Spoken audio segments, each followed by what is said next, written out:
Good morning, everyone. Welcome to Rising. Saagar, what are we doing today? We have an amazing show for everybody. It's my favorite kind of show. We have Briahna Joy Gray from the Bernie Sanders campaign. I sat down with her at Politicon. We're going to talk a little bit about the state of the race and how the senator is preparing in case he assumes the presidency. Of course, we're going to talk with Neil deGrasse Tyson. Of course. We had a 15-minute discussion with him. It was fascinating.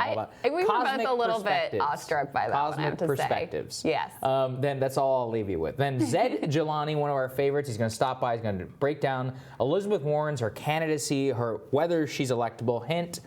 It's a bit of a problem. But of course, Krystal, the news that we're all tracking, and especially you, Kentucky governor's race. Yep. The Republican governor, Matt Bevin, incumbent, appears to have lost. Now, it's very complicated, very tight margins. Nobody's officially called it yet. Yes. You said it might be headed for a recount, but what does it mean? So it's about a 5,000 vote margin, somewhere at 6,000 votes. So very tight margin, but certainly looks like Andy Beshear has won. Now, Bevin has yet to concede, and not to get too in the weeds here, but if he doesn't concede and they go to the recount, and then he still doesn't concede and they go to the manual recount and he still doesn't concede, there is this, sort of relic in the Constitution that says it could go to the Kentucky State Legislature, which is, of course, that's very dominated by Republicans. So would that mean it's decided in the legislature? Right. So there's we're a long ways from that, but that's just something to keep your eye on. Put that aside. I was on the ground in Kentucky last weekend, and I think Democrats are, they're rightly very excited about this result. But I would caution that the way that Kentucky Democrats ran against Bevin is basically the antithesis of the way that national Democrats have been running against Trump. I mean, they've been fixated on impeachment, on Ukraine, on, freedom of the press, all these sort of big ideals. In Kentucky, it was very much a populist message. And look, this is really a victory for the teachers there. That teachers movement is the reason that Bevin will no longer be governor.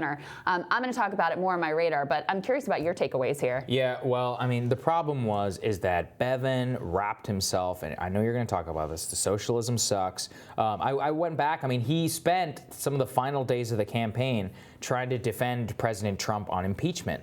And instead of taking his term in order to actually try and use his policies to help working people within Kentucky, and ultimately that's what cost him. The single most unpopular governor in the state in the United States. Right. That isn't a special achievement. Now, his personal style has a lot to do with it, but also he misread the mandate that he was given. You told me about this, and I went and looked into it, which is that people thought, oh, this brash businessman, this kind of portends how things can go. Well, yeah, it can, as in it looks like he was speaking truth to power, but he didn't actually govern that way while he was in office. And he paid the price for it. Yeah. Kentucky's the most easily winnable state for a Republican. Should have been a gimme. Even with all of this, the most unpopular governor, he still almost won by 5,000 votes. Right. Right? Or he only lost by maybe 5,000 votes. We don't even know. Very, very narrow margin. Yeah, basically, people felt like he was more focused on the national politics than what was going on locally. Yeah. And, the reverse could kind of be said about Democrats in most other parts of the country, and the national message certainly.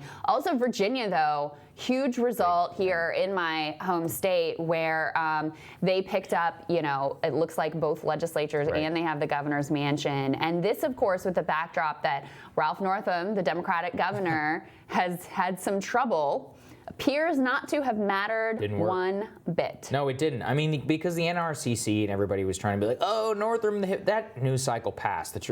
Northam would have gone if the voters actually wanted him to go, but most of them just didn't care. Right. And it was mostly a manufactured outrage cycle about people's past, and then, oh, God, what was it, Justin Fair? All of them are still there, right? It was like everybody who was in trouble is now still around. So I don't know what that tells us about our national politics. I did look into it. Last time that they both controlled both houses was 1994, so almost an entire generation since the Democrats have controlled both houses there. Of course, the state has changed dramatically. I said this yesterday. It's a blue state now. It's not even purple. It's completely blue. Well, and if you look at where those majorities were for Democrats back in 1994, very different map than what it looks like now. That's back when the eastern part of the state, the mountains, were a stronghold. The suburbs outside of D.C. were a stronghold for Republicans. So things have really, this is like the sort of completion of a massive realignment within the state. The one thing that I will say vis-a-vis Trump. And again, I caution Democrats, there's a lot of like, oh, impeachment is great for us and this is all working. I would caution Democrats on that. But I will say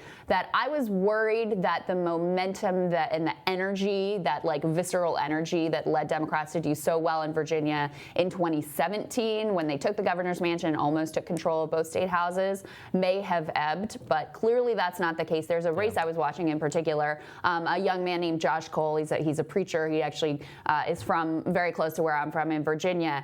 He lost a House of Delegates seat there by 73 votes, I think, last time, so the narrowest of margins. Last night, second go-around, he won. So it shows you they are still continuing to sort of make progress and pick up gains in Virginia. Wow. There's still a lot going on. I mean, I just don't think there's yet enough to read for national implications. No. Right? Both of these are such specific cases. Of course, everybody, we'll talk about this later, everybody wants to cast it as a brush about whatever's going to happen in 2020. We can't draw that many conclusions, but there's some interesting lessons to be learned. Very interesting. We're going to continue to dig into that today on Rising.